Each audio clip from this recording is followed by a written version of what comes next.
Hola amigos de la cátedra. En esta oportunidad les voy a comentar un texto que está bajo el seudónimo de Lee Keith y que se titula Toro Celeste.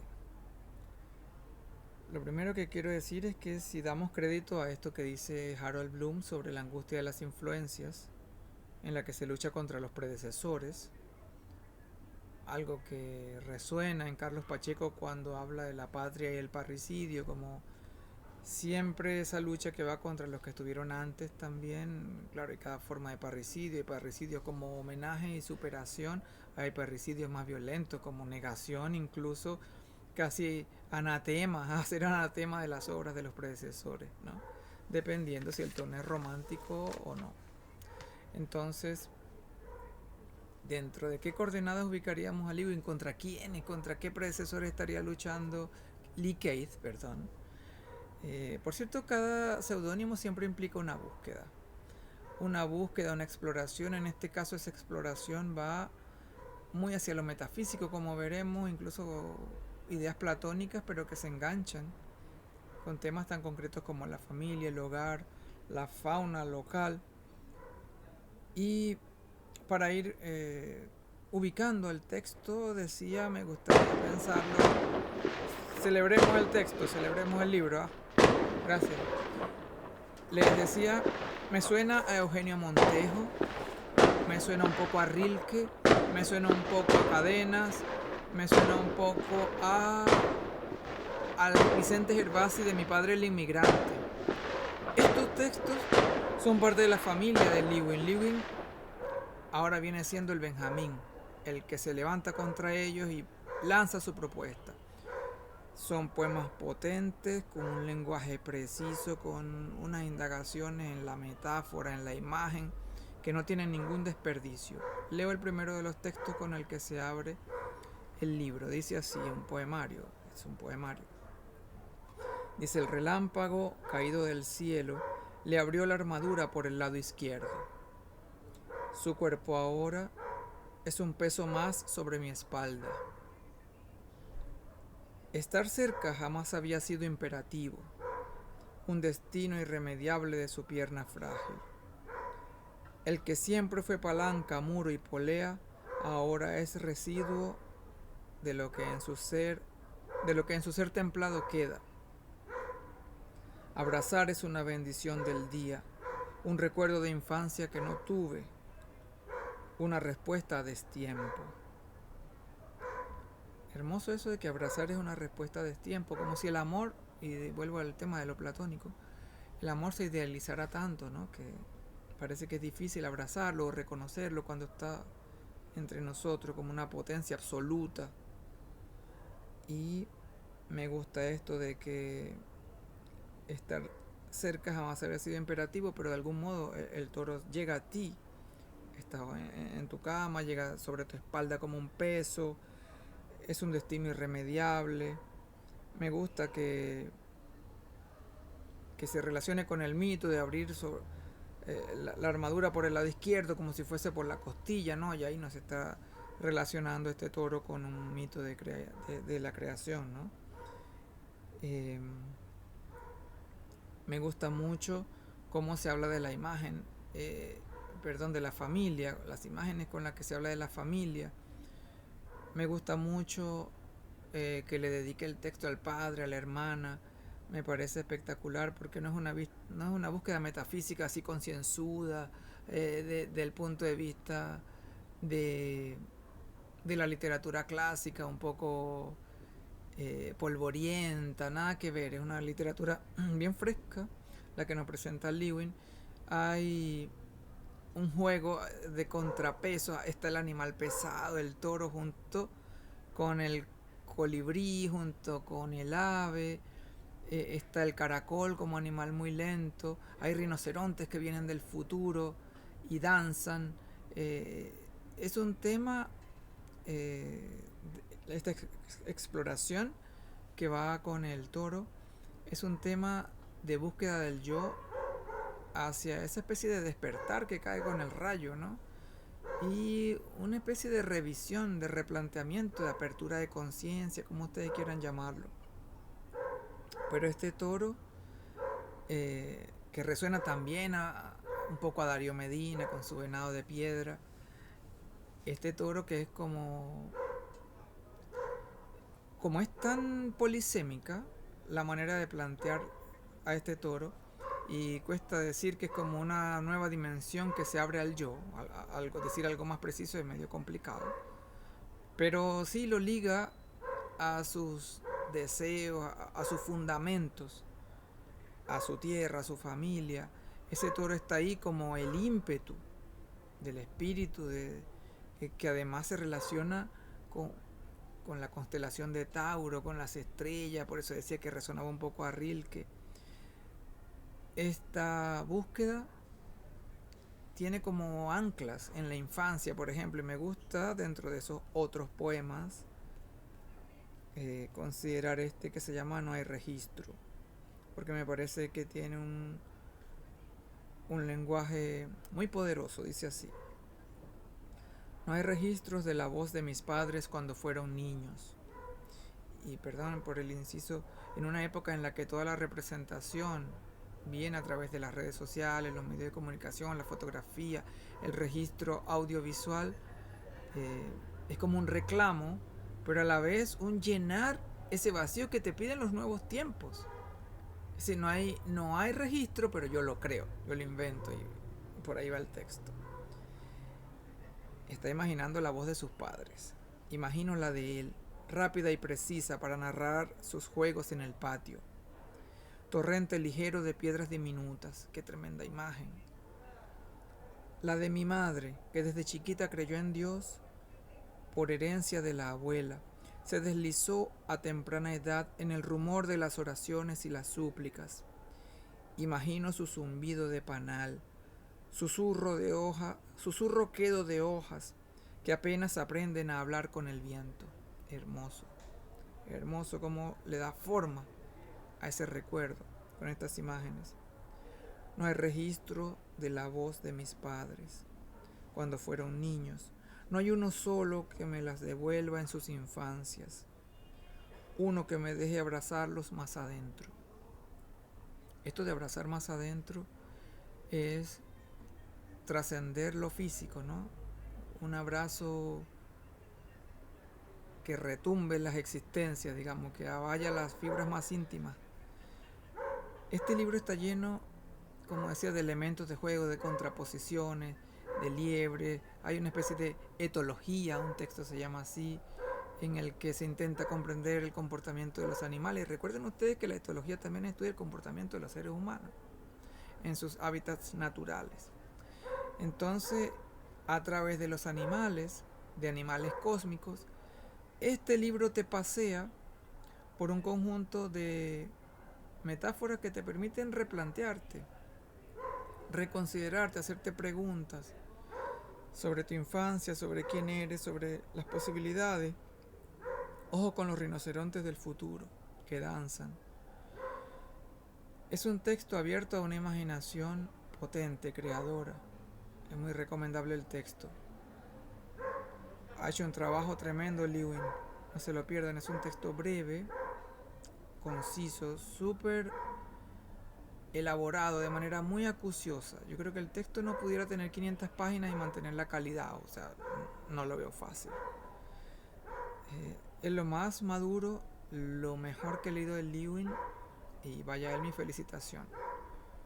No se lo pierdan, nos los ha compartido, échenle un vistazo. Y está más que un vistazo. Disfrútenlo, gracias, que estén muy bien. Hola amigos de la cátedra, Aneidis una vez más por acá. Y bueno, quiero seguir compartiendo con ustedes esta maravillosa lectura que he estado haciendo, y en esta oportunidad voy a leerles 2 poemas. El primero se titula El pájaro, de Octavio Paz.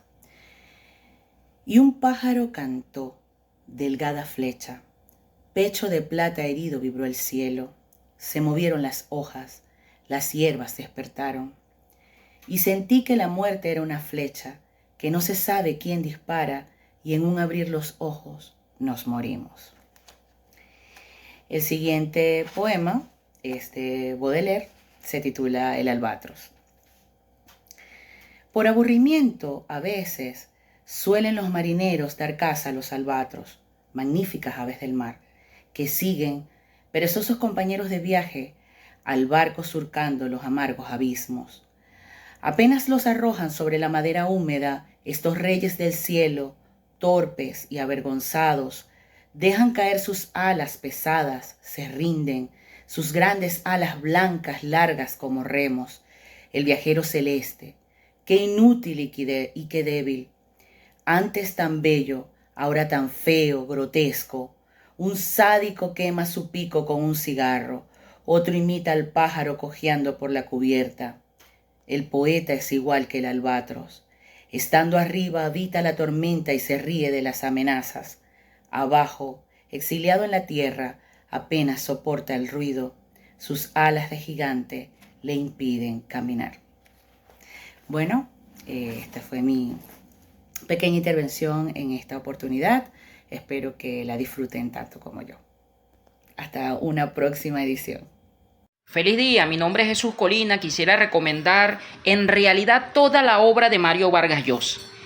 Hay una compilación maravillosa, elegante, que hizo la editorial Planeta, que se llama Mario Vargas Llosa, La libertad y la vida. Una belleza de ilustraciones, recoge, digamos, fotografía de sus primeras obras, de sus borradores, mejor dicho. Es una exquisitez. O de su vida, su incursión, digamos, en la farándula literaria o en la política también. Una belleza de edición. Pero en realidad yo tengo casi toda la obra de Mario Vargas Llosa. No es que sea uno de mis escritores, digamos, que yo les tengo culto, como Hermann Hesse, es para mí un escritor de culto, Borges, pero Vargas Llosa es un escritor que se hizo como ejemplo latinoamericano del escritor hecho a pulso. En realidad también su faceta como periodista contribuyó, pienso yo, mucho a eso. Un escritor muy intelectual, muy ejemplo de lo que sería el escritor moderno. Por eso yo lo recomendaría.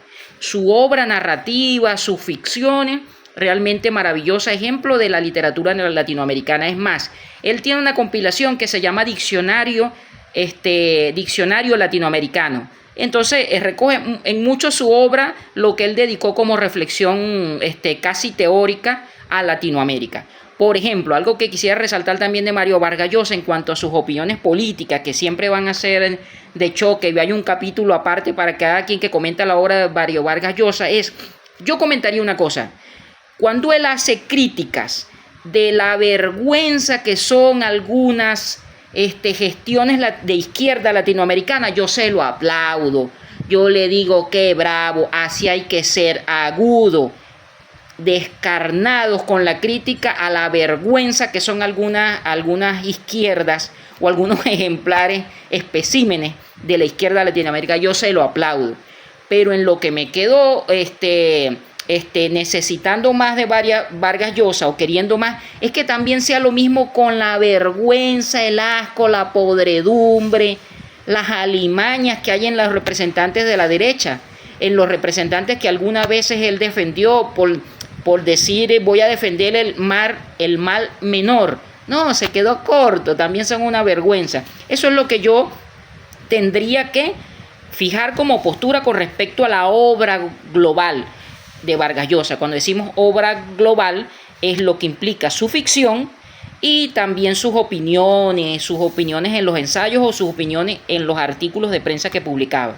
Yo recomendaría, por ejemplo, para dar clase, La verdad de las mentiras. Me parece que es un libro de los primeros que él publicó, pero que recogían en síntesis. Es más, si alguien me quiere regalar alguna vez una cosa bonita, yo estoy anhelando alguna vez conseguir por mí mismo la obra, el tomo 7 de las obras completas de Vargas Llosa que editó el Círculo de Lectores.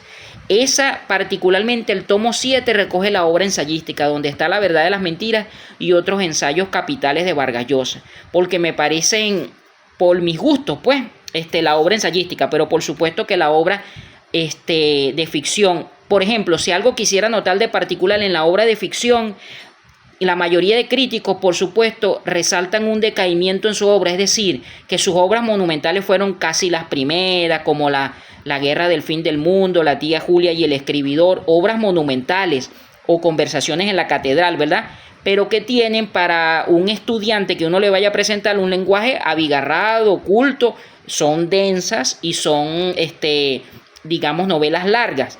Yo, para empezar, a estudiantes o también resaltaría que no fueron obras de decaimiento de su pluma, sino que sencillamente se adaptó a los tiempos, sabía que tendría que conquistar a los nuevos lectores con una narración más depurada. Por ejemplo, en obras como La fiesta del chivo o El sueño del celta, que me parecen una magnífica introducción también a su obra. Cuando uno le vaya a presentar a los estudiantes su obra, me parece que es un inicio. También se puede ir desde atrás hacia adelante.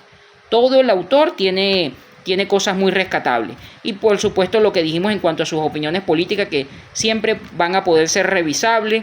Lo interesante de él en un debate que hizo con Octavio Paz, que es otro monstruo para mí de mis preferencias, hizo un debate, pero para mí ninguno de los dos tenía la absoluta razón.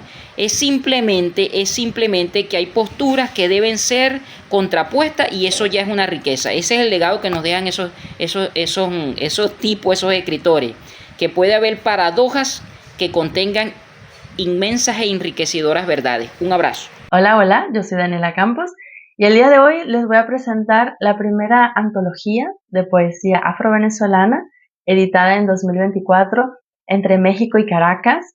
Y bueno, sus editoras son Laura Cárdenas y María Cobo. Es una antología que abre con un prólogo de lujo de la escritora negra puertorriqueña Mayra Santos Febres, que es una escritora bastante reconocida, y que en su prólogo ella también muestra o nombra otras antologías de voces afroamericanas y bueno, hace toda una conexión, ¿no? entre los temas que están aquí presentes y otros temas que también aparecen en otras antologías de otros países. Lo que es realmente interesante porque cuando uno estudia la poesía de voces afroamericanas, son pocos los poemas que realmente remiten a un país en específico, sino que estas experiencias de las mujeres negras se conectan justamente porque están atravesadas por el racismo, que es una herencia de la esclavitud. Y bueno, los temas que vamos a ver acá en esta antología son temas como la identidad, la memoria, el cuerpo negro, el cabello, que es un tema bastante fuerte dentro del feminismo negro, el tema de la empleada doméstica, la violencia, y casi todos los textos que están acá son textos poéticos, pero también hay prosa. Y uno de los ensayos aparece un tema que me parece muy importante dentro de la migración venezolana, que es el racismo. Entonces aparece aquí racismo y migración. Bueno, dentro de estas voces podemos ver a la escritora Beatriz Ayfil, Carmen Verde Arocha, Celsa Costa, Lilia Ferrer, que es una escritora que ya publicó un libro en Argentina, pero claro, este libro se basa más en un caso que muy constrangedor que hubo en Venezuela y sobre todo en las protestas del 2017, 2018, pero claro, desde una posición bastante definida.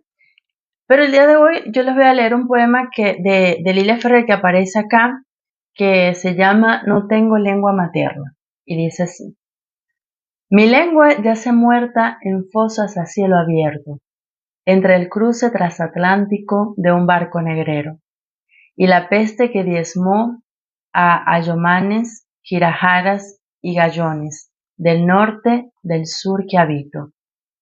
No tengo otra lengua materna, distinta al arrullo silencioso de la vieja abuela que me exorciza, en un mantra enrevesado, bañado mi cuerpo con el claro de luna, sembrado mi ombligo en una cumbre congelada frente al inmenso Caribe. No tengo lengua materna, soy la nieta de 3000 lenguas fundidas en un único grito. No tengo lengua materna, me he liberado de tus gramáticas perfectas. Bueno, este poema me parece bastante importante por el hecho primero de cuestionar esa lengua materna, ¿no? O sea, ¿cuál es realmente nuestra lengua materna? Y esa experiencia en el cruce transatlántico, en el barco negrero, y cómo justamente ahí se despojó a estas personas, a los esclavizados que llegaron a las Américas, no solamente de su identidad, y hablando de una identidad general, completa, desde el nombre, la lengua, la religión, sus formas de existir y su humanidad sobre todo, ¿no? Y bueno, cómo muestra este océano, este Atlántico, como un cementerio. Mi lengua yace muerta en fosas a cielo abierto, ¿no? Entonces ya muchos autores han hablado del Atlántico como un gran cementerio, eh, y también como un lugar donde estas personas fueron traídas, pues fueron despojadas de todo, y hay esa herencia que está presente, por ejemplo, en este caso en la poesía.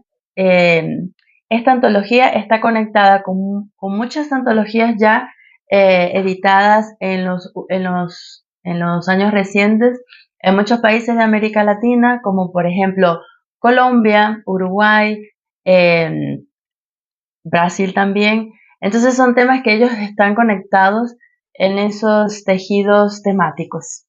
Bueno, los invito a que puedan tener la oportunidad de leer el libro, de estudiar esta poesía y de transmitirla también. Hola a todos, hoy les traigo a uno de mis escritores de cabecera, Henry Miller, su novela Primavera Negra, que es de 1934 y donde hay muchos momentos en los que rememora su infancia en Brooklyn.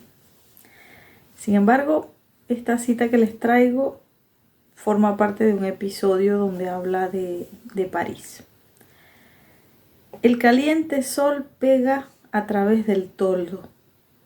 Deliro porque me estoy muriendo rápidamente. Cada segundo cuenta. No oigo el segundo que acaba de sonar. Me agarro como un loco a ese segundo que todavía no ha sonado. ¿Qué es mejor que leer a Virgilio? Esto. Este momento expansivo que no se ha definido en latidos o en palpitaciones. Este eterno momento que destruye todos los valores, grados, diferencias. Este surgir hacia arriba y hacia afuera desde una fuente oculta. No hay ninguna verdad que decir, ninguna sabiduría impartida, un brotar y un borbotear, un hablar a todos los hombres a la vez, en todas partes y en todos los idiomas. Ahora existe el velo más fino entre la locura y la normalidad. Ahora todo es tan sencillo que se mofa de uno.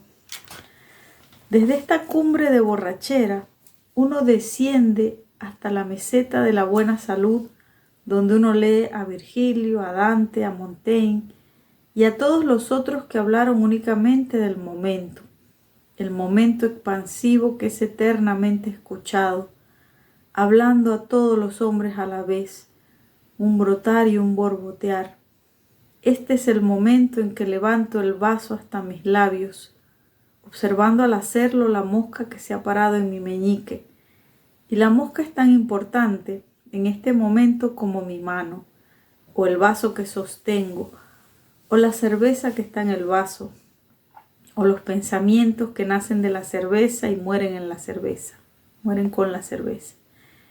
Este es el momento en el que sé que un letrero que dice a Versalles o un letrero que dice a Suresnes y todos los demás letreros señalando hacia uno u otro lugar deben ser ignorados, que uno debe ir siempre hacia el lugar que no está señalado. Este es el momento en el que la desierta calle que he elegido para sentarme palpita de gente y todas las atestadas calles están vacías. Bueno, una cita maravillosa. Me encanta porque él hace ese énfasis tan notorio, tan claro, que hay muchísimas cosas mejores que leer a Virgilio o a cualquier otro y que tienen que ver con bueno, con ser capaces de vivir el instante, de vivir momento a momento. Y esa maravilla de hablar, ¿no? De lo que somos todos aquí en este planeta, ¿no? Este surgir hacia arriba, hacia afuera, desde una fuente oculta. El hecho de que no hay ninguna verdad que decir, no hay ninguna sabiduría que impartir, que simplemente el hecho de ser, de estar, de compartir, esto de brotar y borbotear y hablar a todos los hombres a la vez. O sea, simplemente ser, estar en el mundo, ocupar el espacio que tienes, el espacio donde estás y celebrar ese instante en el que la vida nos atraviesa y nos permite apreciar una mosca que está en un meñique, un vaso de cerveza, a los que les gusta la cerveza. Y bueno, sobre todo esa frase de da igual lo que digan los letreros, da igual que nos digan vete para allá o vete para acá, todos esos avisos deben ser ignorados y debemos ir siempre hacia el lugar que no está señalado.